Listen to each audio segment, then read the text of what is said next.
So my thoughts from today came from something that I saw online. It was a tweet that I saw, and it was like a two-parter, so I'm going to read the whole thing. And it was from one of those accounts. I think they just like post random things, whether or not they happen. And I think they like take tweets from other people. But this is the one tweet that got a lot of traction, like a lot of people responding to it. So it says, my therapist said this to me and it hit me like a brick. Again, I don't know if this actually happened, but they might have taken it from somebody else. If it drains you, it's not for you. Love, friendships, jobs, anything meant for you will nourish you, not exhaust you. If you constantly feel depleted after being around someone or something, it's not aligned with your soul. Your peace is the biggest sign of what belongs in your life. Protect it.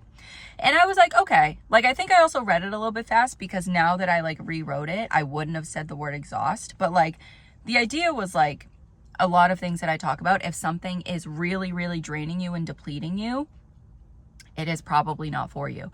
And I was like, okay. And then I was like, I read through the comments. I was reading through the comments and people were just like not agreeing with it. People hated it. People were so triggered by it. And I think people were taking the word drained to mean tired. Again, like I said in the original tweet, I probably wouldn't have said exhausted because I feel like being tired from something is just normal. That can be life. And being drained from something and feeling depleted, like your energy is completely gone, like when you are drained from something, you're just completely done. Like there is nothing that you can give. And that is different from being tired because we can get tired. Like you can get tired from your work and still enjoy it. So like I said, I probably wouldn't have said exhausted in the original tweet, but I think the idea still stands that if something is, if you feel constantly depleted, doing something, talking to somebody, working at a job, working someplace, then it's probably not aligned with you. And yeah, I saw in the tweets, people were saying like, that if you are tired, people were saying that you can be tired and still be working towards something, which is like, I completely agree with. I think they were just confusing, being tired with being drained. And because I come on here and I will share my ideas, I will share my thoughts, and I will still feel rejuvenated and I will still feel nourished afterwards. But like doing like the editing, doing things later can be tiring. But that doesn't mean that this isn't for me. Like I can be tired anytime, like doing whatever I love and, things that we love and want to actually see happen, that we want to, like projects that we want to see actually like come to fruition and like be really big and great. That takes time, that takes energy, and it can be tiring. But if you really, really love it, it is going to feel nourishing to you no matter what, no matter how tired you feel. So there's a difference between feeling drained and feeling tired. And I wrote a bunch of notes. And if you are new, I am Julia. I write all my reflections from ideas, from things that I see, things that I go through, and just my thoughts about them. And more so to guide others to live authentically for themselves based on my experiences, which I will be giving a lot of my experiences through this. And another thing that I noticed in one of the comments was that like someone said that their husband takes care of her, and she was like, well, my husband is probably drained then, should he get rid of me? But like your husband might be tired, which is normal. Like caring for another person when you are maybe giving like a lot of your energy, not all of your energy, but maybe a lot of your energy to another person, and they are not returning that in any way, even if it's just a conversation, even if it's like a little bit of like emotional support, or just like a kind word, then that is probably depleting. But like I play a really big role in my dad's life, and he relies on me for a lot of things. And I've talked about it a little bit, but not really to the full extent. Like for the past few years, he has had a lot of trouble with his prostate and with his bladder, and he goes to get his catheter changed every 4 weeks. Usually, sometimes there will be, complications with them, and he will call me like early morning that he needs to go get it fixed and he needs to like go right away. And that is something that might frustrate me, and it might be tiring to, rearrange my entire day, but it's not something that's draining because we do have a reciprocal relationship, and He does, you know, we talk about things and we do have a relationship. And even at the end of the day, like, he will pay me for my time. And even though it's not something I ask for, it is how he feels he is giving. And I feel like that is like another topic. He feels like a lot of what he's worth is his money. So again, that's a separate thing. That is a lot about him, like psychologically and just how he's been brought up and stuff like that. But that is a reciprocal relationship. It would be a draining relationship if I did all of these things for him. I catered to him and he didn't even say thank you. And he didn't care how I was doing. He didn't ask anything about me. That would be a very draining, depleting relationship. So like in that person's example, if your husband is taking care of you, if he really loves you, it is not going to be draining to him. It might be tiring some days. It might be a little frustrating some days where he might have to rearrange some things, but he, you know, deep down, if he still loves you, that is not going to be draining. That is not going to be depleting. And the next note that I have, you have the choice every day to live a life aligned with you. Like the person said in the original tweet, if you constantly feel depleted after being around someone or something, it's not aligned with your soul. And, you know, I feel like, especially the people in those comments, were sort of, and I've been here too, like, sort of, what's the word? Like, functioned and like programmed to believe that things have to be difficult all the time. We need to struggle all the time, that, you know, you need to hustle and work super, super hard just to get a little bit ahead and to just see a little bit of success. And also, yeah, saying, I just remember what I wrote here, saying that you don't have a choice in your life. Well, that is like a choice. Saying that you don't have a choice is making a choice, because I feel like there's a way out of every situation if you really think hard enough and you really care enough. Because there were times where I said I cared about getting out of a situation, but I didn't really care enough. Like, I wasn't really thinking, and I was so like programmed into what I was in that situation that I didn't really try hard enough. And, you know, it really took me like last year to be like, you know, I'm actually not trying. I think these things and I say that I want these things, but I don't actually put any real effort towards them.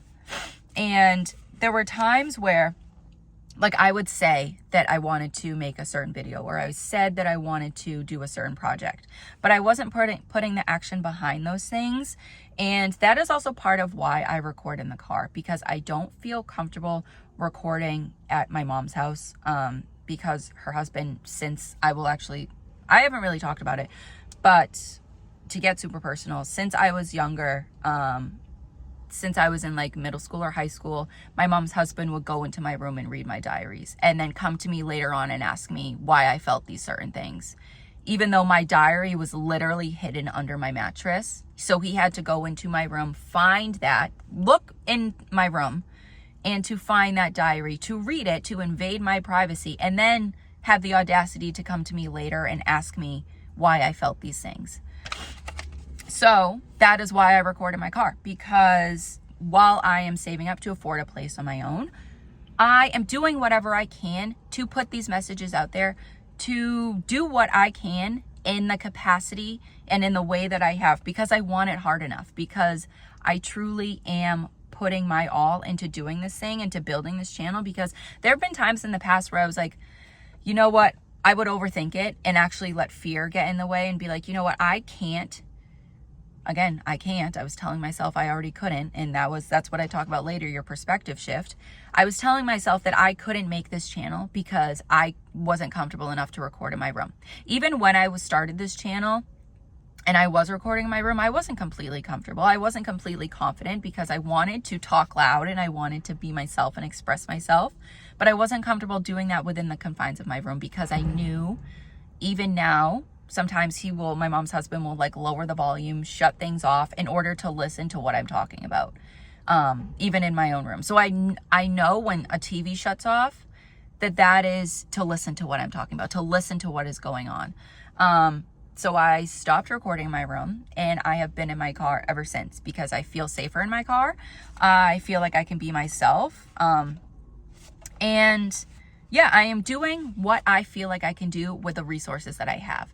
And I am tired of telling myself that I can't do something. Like, again, I am not coming at this from any judgment at all, because I have been in that place where I thought that I didn't have any options. And It just turned out that I didn't want it enough, and that I wasn't thinking hard enough. And for my next point, I wrote, what is truly for you will not drain you and deplete you of all your energy. If there is someone or something in your life that makes you feel like the energy is not reciprocated in some way, shape, or form, you should speak up, set boundaries, and create a system with them. And if those don't work, make a plan to leave. And this reminded me of, honestly, I was thinking about so many things with this. I was just like firing off so many ideas. But this reminded me of when I was at my job last year. And I was at a full-time job for maybe like 9 months, 10 months. And I remember like at the beginning it was difficult, but I tried to see things from a different way. I tried to be, there's a truck going by. And I tried to be a little bit positive. Like I didn't want to allow it to drain my energy. I tried to be grateful for certain coworkers, to be grateful to be in a learning environment and to be in a learning position as an assistant, that, I was just trying to learn whatever I could while I was there. But the more I got on, it was just like, I think like the beginning of, like I started in October, and then like by February or March of the next year, I was just having so many panic attacks. And I went on a medication. And, for a certain dosage, it was helping me. When I increased the dosage, my hair started to fall out. Even though it was helping me, my hair started to fall out. So I figured that wasn't for me. And I was just like, sorry, my alarm went off. But yeah, I was doing all of these things while ignoring the fact that this job wasn't for me. Even though it was like something that I tried to care about, something that I tried to see the positive perspective in, it just wasn't for me. And I was like speaking up, and I was trying to say like, hey, maybe we could do this a little bit differently. Maybe like this would work for me. And I was just trying to set boundaries. And, if people would come to me and need something, I'd be like, hey, just like, give me a second. I will help you in just a few minutes. And it was like things like that. And I tried to create a system for myself, and I tried to create a schedule throughout the day to also be there and to also help my dad. And it just like, no matter what I did, it just wasn't working. So it was just time for me to leave. But I still did do everything that I was trying to do to make it work. But yeah, I just figured out that it wasn't for me. It didn't align with me. It was like, fashion is still something that I care about. That just wasn't the right place with it, and they just weren't the right people. But for my next note, I have, every day is a chance to change your life. Sometimes all that's needed is a shift in perspective. For example, if you were telling yourself that your life is miserable, that's what you're going to think of your life. You're going to think that your life is miserable. So you might need to shift your perspective and maybe wake up and say something nice to yourself, even something small. You could say like, today I'm going to try to do something small for myself. Today I'm going to try, to be happy about something, to see something in a happier perspective, and to build on that over time.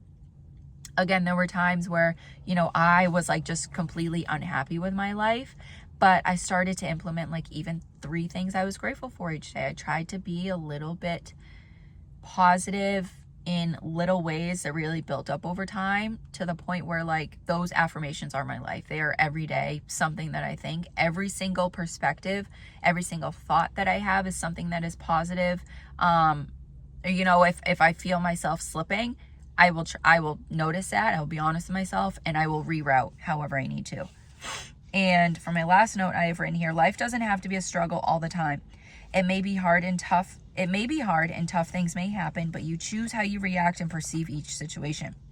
Your life doesn't have to look a way you don't want it to. You can make small changes each day. And yeah, again, I think I also have this written in another video, that I wanted to record. I wrote down 3, which I do for the week, Monday, Wednesday, Friday. And I think I might replace this with one of them. But it's sort of similar to what I wrote in another one, but I think I will record that for another time. But yeah, let me get back to what I was just saying. Yeah, life doesn't have to be a struggle all day. It depends on your perspective.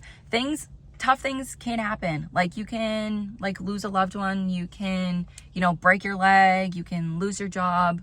But I feel like you can choose to keep yourself down about that, or you can choose to pick yourself back up. And, I've talked about it a little bit, but not really to an extent. And today I just talked a little bit more about just like having my diary read and just a complete invasion of privacy. And then to have the audacity to ask me why I was upset. Like, I'm upset because you think that you are entitled to my life and my business, but not going to get too upset about that right now. But yeah, it took me shifting my perspective to actually keep myself alive. Like, if I didn't start thinking these things about myself and I didn't flip my perspective, if I didn't alchemize those hard times into something that was healthier for me, I wouldn't have been alive past maybe 15. And I used to think that like being past 26 was like too much and it was too long of a life, and I just didn't want to go further. But I felt like I just really wanted to change my perspective. And, there was just a calling that like, okay, maybe there is a little bit more to life. And there definitely is. Like, I'm 28 now and I am still learning that. But yeah, it was, if I didn't shift my perspective, if I just thought that life was going to be a struggle, if I thought that my past was going to continue to be my future, if I thought everything was going to be difficult, I wouldn't be alive. So it does take a shift in perspective. It does take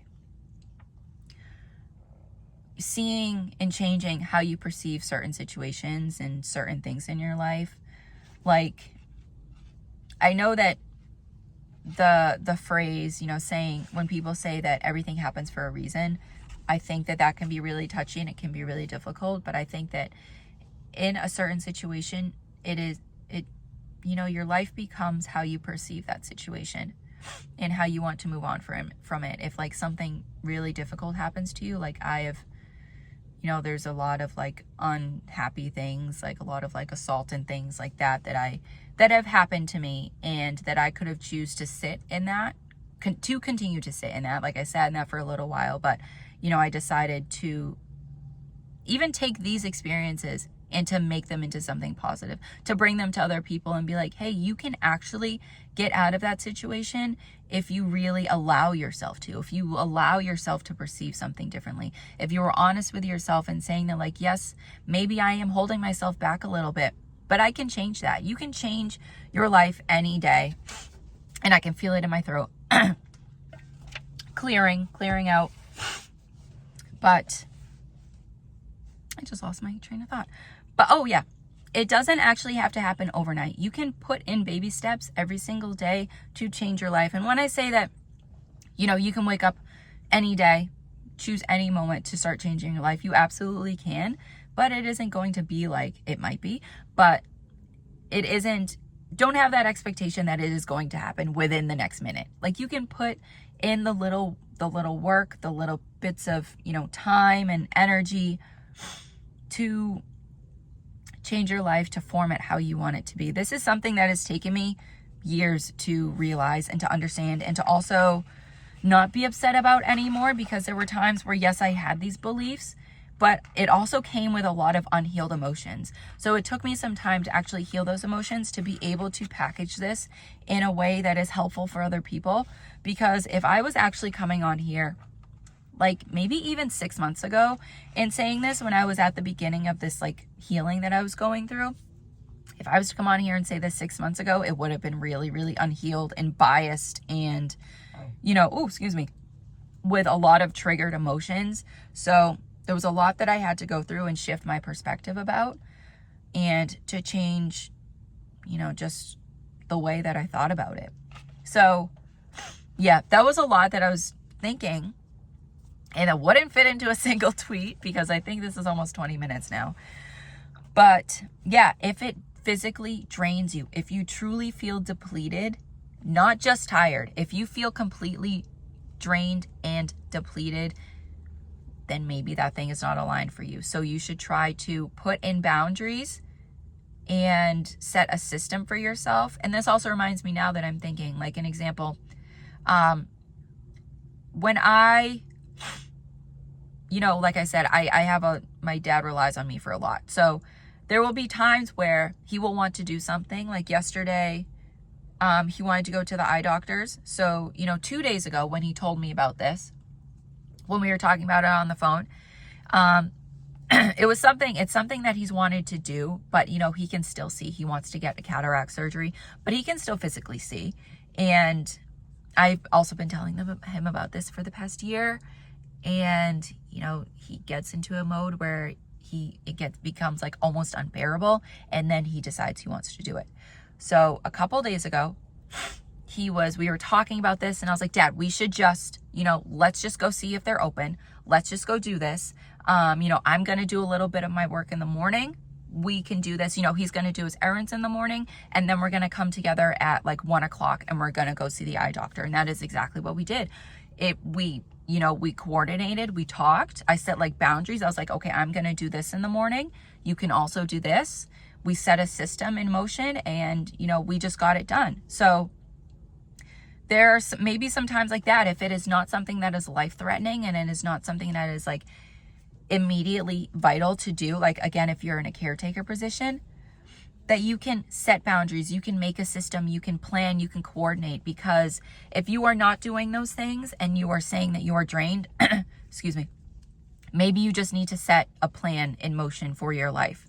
And if you are, I was like sort of talking to my mom about this idea, and we were in the kitchen, and she was like, yeah, it just reminds me of when people say that, they hate making dinner every day. There are things that you can do and ways that you can, meal prep. You can set things aside earlier in the week if you have time. If you're making one meal, make 2 servings so you can have it another day. So you don't have to make your dinner every single day. You can plan things, you can schedule things. Even when I talk about with my social media and I automate my posts, I will do them all in a batch. And, that just makes my life easier, because I don't need to sit every single day and think about what I want to post, because I've already scheduled that. I've already planned those things out. So try to set those systems for yourself and make your life easier, because life does not have to be a struggle for every single thing. Difficult things happen, yes. And, some things might happen that are out of our control. If somebody passes, and if you get into a car accident, somebody else hits you, like that is not something that you control. You cannot control other people, but you can control how you react to that. You can control how you perceive that situation, how you get out of that situation, and you can make things easier for yourself in some capacity. Like life does not all have to be hard. Life does not always have to be a struggle. And the more you see that, and the more you can try to see like good things in your life. Like, oh, this also reminds me, this is going to be the last example that I give, and then I'm done, because I could keep going on. But my dad loves buying scratch tickets, and he buys like 2 in the morning from one store, goes around, does his errands, like gives his newspaper to his sister, because she lives on the other side of town. And then sometimes he will stop by and say hi to me, and then he will go to another store near the airport and buy a couple other scratch tickets and then go home. And when he like scratches these scratch tickets, he gets upset when it's like $5 or $10, and he will get really upset, and he will say that he wants like a bigger prize. He wants something greater. And, I try to tell him, which I say on here, is that you should be grateful for those little things, because you should also be grateful for the fact that you can buy scratch tickets and you have that disposable income to buy those scratch tickets, that you are retired and you have, a pension, and you have an income and something that is stable, that you don't have to worry. You can actually go and use your money for scratch tickets. That is something I think he should be grateful for. But just the fact that he can buy those and not have to worry about his income or anything like that. And, he is buying these scratch tickets, and maybe he's winning like $20, maybe he's winning $30. Like yesterday, I think he spent $20 and he got back $30. So like you made $10 yesterday, and you are still retired, and you still have all of your other money. Like that is something that you can be grateful for, because like I've said before, the small blessings are where we are going to see those bigger blessings. When we are grateful for the smaller things, it is going to bring in those bigger things even faster, even quicker. And we're also going to be more grateful for them when they come in. So, I think life is just all about our perspective. And I have this written in another video that, we can choose to be optimistic about situations, or we can choose to struggle. But either way, it is a choice. And, I hope this has helped you to see maybe your life differently, that you can choose to be a little bit more positive. And, you know, if you're triggered by it, like I have been triggered by posts like that before, but it just took me learning, being honest with myself, sitting and being honest with myself, that I was holding myself back, that I could change my perspective at any day, that, you know, I could choose to alchemize the difficult, hurtful feelings that I was feeling and like just the triggering emotions. I could choose to alchemize those, to transform those into something positive, because I didn't want to sit. It's not comfortable sitting in like the negative energy, the misery all the time. And, you know, sometimes we can have bad days, but, you know, they're not always lasting. You can choose to be, you know, happy, positive, and optimistic about life, optimistic about the life that you can build for yourself at any point. So I think that is it for my rant today. That is it for my notes. And yeah, that is what I'm all about here. Just authenticity, holding ourselves accountable for the decisions that we make in our life. Again, we can't control what other people are doing, but we can choose what we're doing, and we can choose to be responsible for the life that we are building. And you can choose that at any day. If you decide you have an epiphany at 72 years old, that's great. That's amazing. All the power to you. But if you are interested, if you're more interested, definitely watch some more of my videos. Again, I talk about just these topics a lot over and over again. Choosing to follow your intuition, to do things that are aligned with you, choosing things that are going to nourish you, all that kind of stuff. So like and subscribe if you feel called to watch some other videos, watch some other things. But that is it for today, and I will see you in my next video. Bye for now.